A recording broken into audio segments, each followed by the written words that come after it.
Welcome to a Graphic 45 swing arm card tutorial. In this tutorial, you're going to learn how to create some fun interactive elements, creating these cards that will surprise and delight all of your recipients.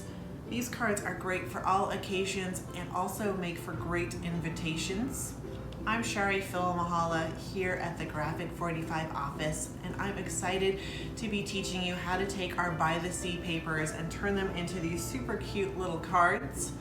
This, of course, is all a part of our Club G45 Volume 6 series.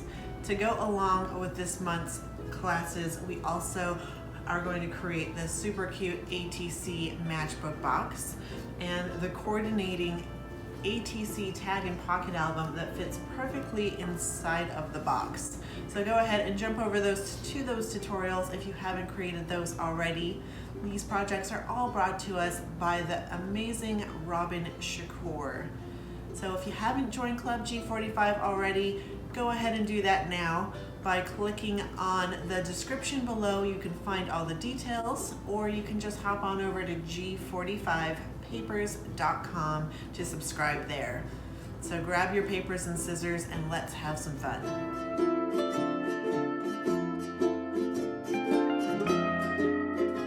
Let me just show you one of these swing arm cards up close and personal. So you can see there's a lot of space for writing your messages or adding in some photos. And super cute, and the chipboard acts as a nice little hold down, keeping your flap shut.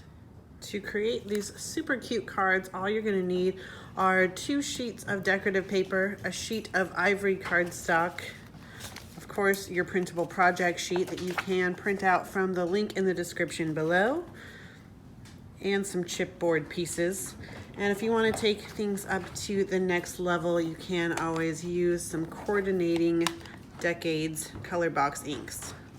Step 1 is to cut 3 pieces from our beachcomber paper to 4 1/4 by 5 1/4.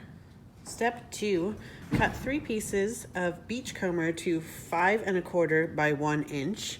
And then once you do that with all 3 pieces, and then you're going to take all 3 of them and you're going to score them at 4 1/4. So go ahead and score all 3 at 4 1/4. Using that Crafty power tape, go ahead and pop it out of its easy to open package. And then we are going to just cut off 1-inch long strips.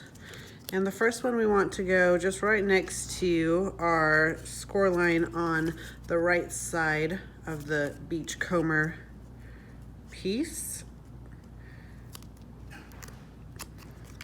And then we'll do another piece about 1 inch, it's all approximate, and then just on the other end.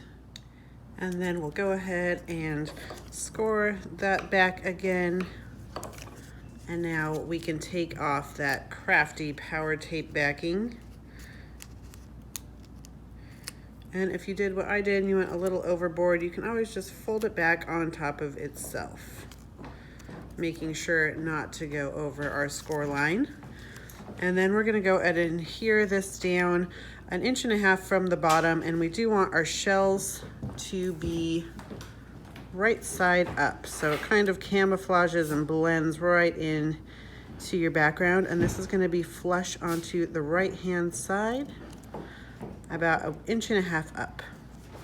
And of course, go ahead and get your bone folder and make sure that that gets attached nicely, and do the same with all 3.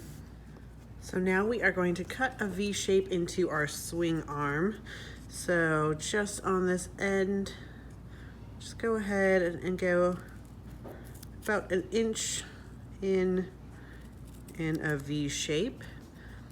Step 3, we're going to cut out 3 pieces that are 3 inches by 5 1/2 from our beachcomber. We're going to be using the gingham side, and then just add some of your Crafty power tape to the back side. I find it easiest to just kind of eyeball measure it and then cut to fit. And then go ahead and take your bone folder and make sure that you get a good connection with your tape. And then we will pull up our adhesive like so, folding back any excess. And then taking our card bases that we have started to create, we are going to adhere this just nicely in the center. It'll be flush with the top and bottom. So just center that, like so. And then you can go ahead and adhere. And then if you have any excess, you can always trim off the back side. And on the directions, it does say to shape a notch at the end of the arm. However, that doesn't apply to this step, so just disregard that.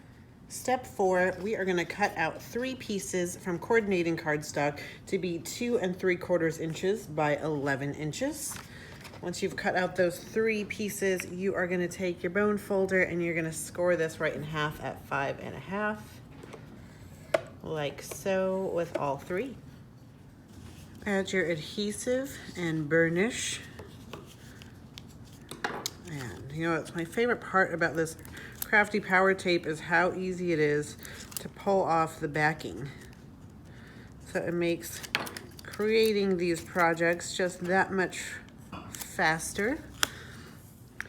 And then just go ahead and center that in middle of the gingham and burnish it down. Step 5, we are going to cut 3 pieces down to 2 inches by 5 1/2. And this is gathering seashells that we're using here. And then we are just going to cut the bottom into a nice V shape, completing our theme, like so. And we'll do the same with all 3. And adhere your octopus to the center. Step 6, you're going to cut 3 7/8 by 3/4 inch strips of beachcomber, and we're going to be using the gingham side on these. And then you'll just go ahead and notch a V, and we want this to be on the left hand side, but luckily since this paper goes either direction, doesn't matter which way you cut it, just cut a V on one side, and then we will adhere to the arm. It'll be flush on the right hand side and then just centered from the top and bottom. Step 7, we are going to grab 3 chipboard pieces, and the ones we're using for these cards all have these nice little tag holes at the top, so we can add some ribbon through those. But before we do that, we are going to take just a nail file or some sandpaper, and you can go ahead and get off all those little nubs to get those nice and smooth. And of course, if you've been inking your edges, you can go ahead and ink those now.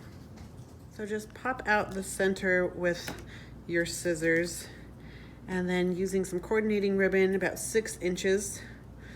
We're using some nice little satin that's about 1/2 inch or so. And then I'm going to just help this go through that little hole by folding it in half. And then with the folded edge, I took my scissors to kind of guide it through that edge. Now I can make a nice hole here and then tuck my tails through that hole, both of those, and then just pull up to tighten. So the last and final step of this card trio, we're going to take some nice liquid adhesive. I'm going to put a dot just right in the center of my swing arm. I don't want to put that on the back of my chipboard because I don't want to glue it down to my card, keeping it from being able to open. So I just put a nice little dot there, and then now I'm going to find an optimal place for my chipboard to go. Just nice in the center, but I want to be able to see the notch of my V and all the other beautiful work we've been doing. So once I found the place I like it, just go ahead and press down. And the perfect part about the chipboard is that it acts as a nice weight, keeping your swing arm down. So when you open up your card for the fun surprise, it has a nice little weight down to it. So if you don't have any chipboard, you can always use some nice metal embellishments or anything that has a little weight. So we hope that you enjoyed this fun card tutorial with us today. Be sure to hop on over and do the other Volume 6 tutorials and share your projects using that Club G45 hashtag. And happy paper crafting!